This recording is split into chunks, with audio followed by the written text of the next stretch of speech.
Kemudian fadilah ketiga, ini sedikit tadi sudah kita singgung, surat Al-Waqi'ah ini mengingatkan kita tentang kondisi kiamat.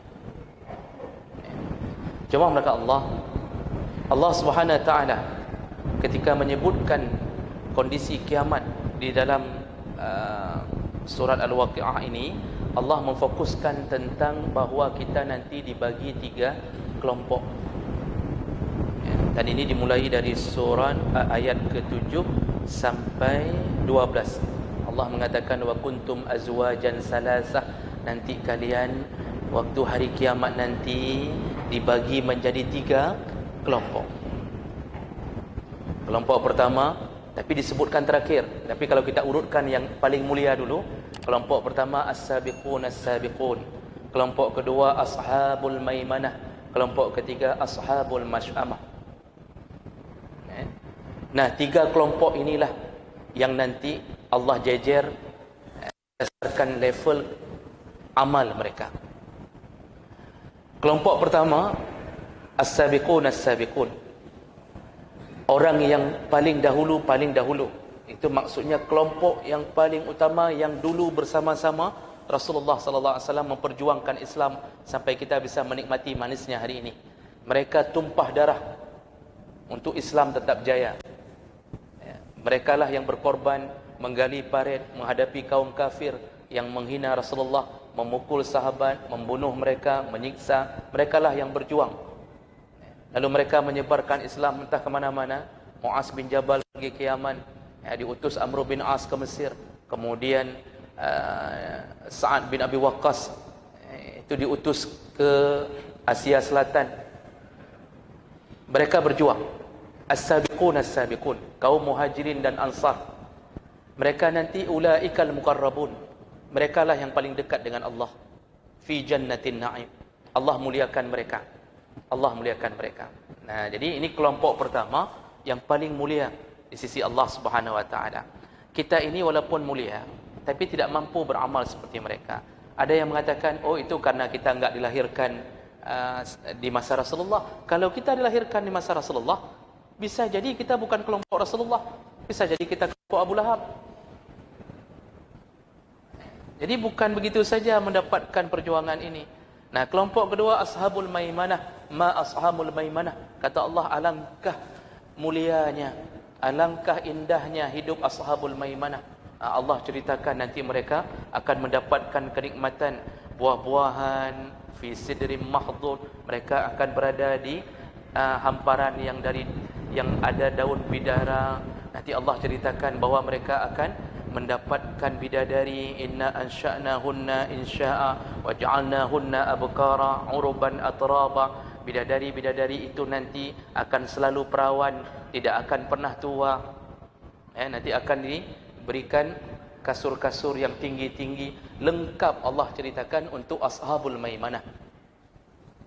Kita sudah jelaskan kemarin tentang begitu indahnya mereka yang dimasukkan ke dalam surga. Lalu Allah ceritakan kelompok ketiga, ashabul mash'amah. Orang-orang yang celaka. Ma ashabul mash'amah.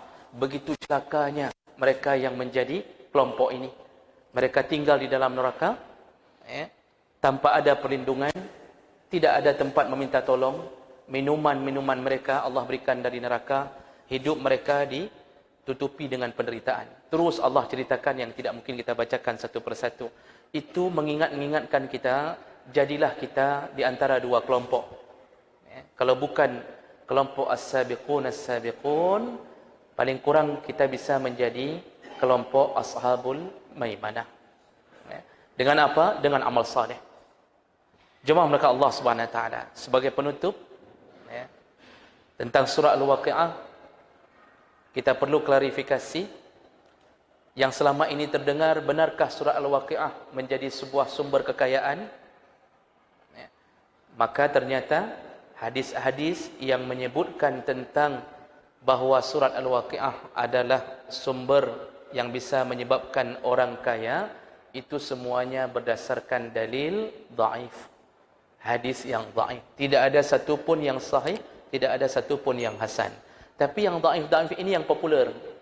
Makanya orang menasihati, mahu kaya, Mau kaya, baca surah Al-Waqi'ah. Mau kaya, baca surah Al-Waqi'ah. Dikeluarkanlah buku-buku dicetak bahawa kalau mau kaya, baca surah Al-Waqi'ah. Padahal dalil-dalil tentang itu semuanya dhaif.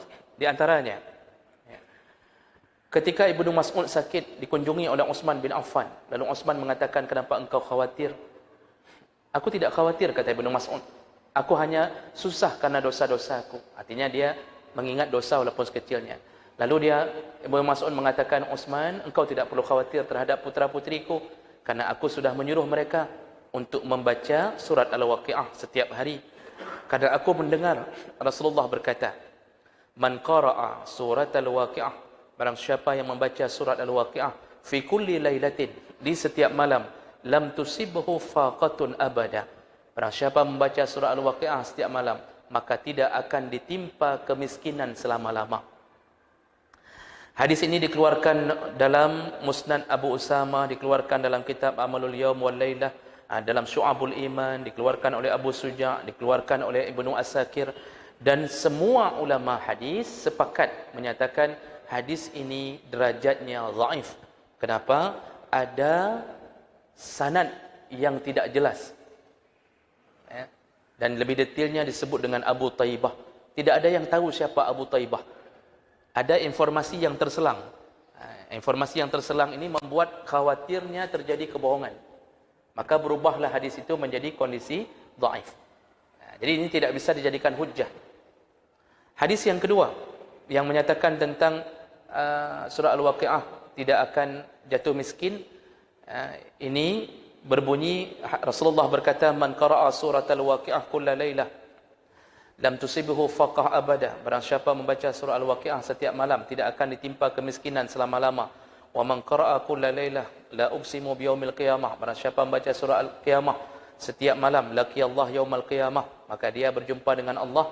Wa wajuhuhu fi suratil qamar lailatal badri, maka dia wajahnya seperti bulan purnama.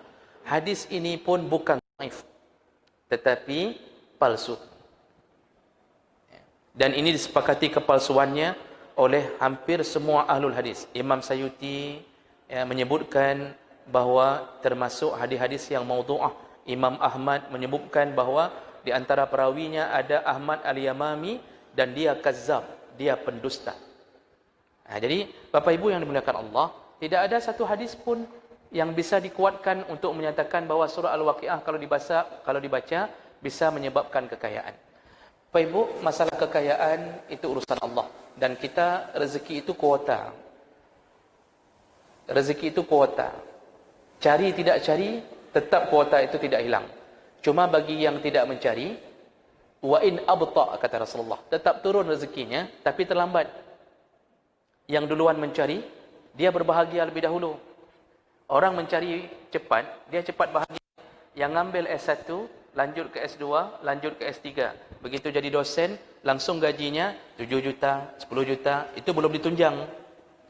Kena tunjang sana, kena tunjang sini, sertifikasi. Gaji gede-gede masih bulan 15 juta. Wajar, doktor. Profesor, pegang mic 1 juta. Belum bicara, baru pegang mic 1 juta.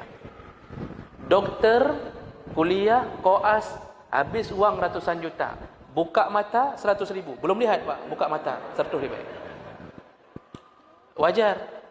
Nah kita yang tamatan SD, kadang-kadang susah cari rezeki. Karena kita tidak mau mengejar, tidak mau mencari. Tapi rezeki tidak hilang. Tetap kuota 1M, 1M. Cuma terlambat. Kapan datang penuh? Waktu bapak meninggal. Dihitung-hitung warisan dapat. Makanya kalau mau kaya, tunggu bapak meninggal dulu. Jadi oleh karena itu tidak ada hadis yang menyebutkan tentang bahawa Al-Waqi'ah jaminan kekayaan. Baik, begitulah yang bisa kita sampaikan tentang fadilah surat Al-Waqi'ah. InsyaAllah kita sambung di pertemuan yang akan datang. Subhanakallahumma bihamdik, asyhadu an la ilaha illa anta, astaghfiruka wa atubu ilaik. Wassalamualaikum warahmatullahi wabarakatuh.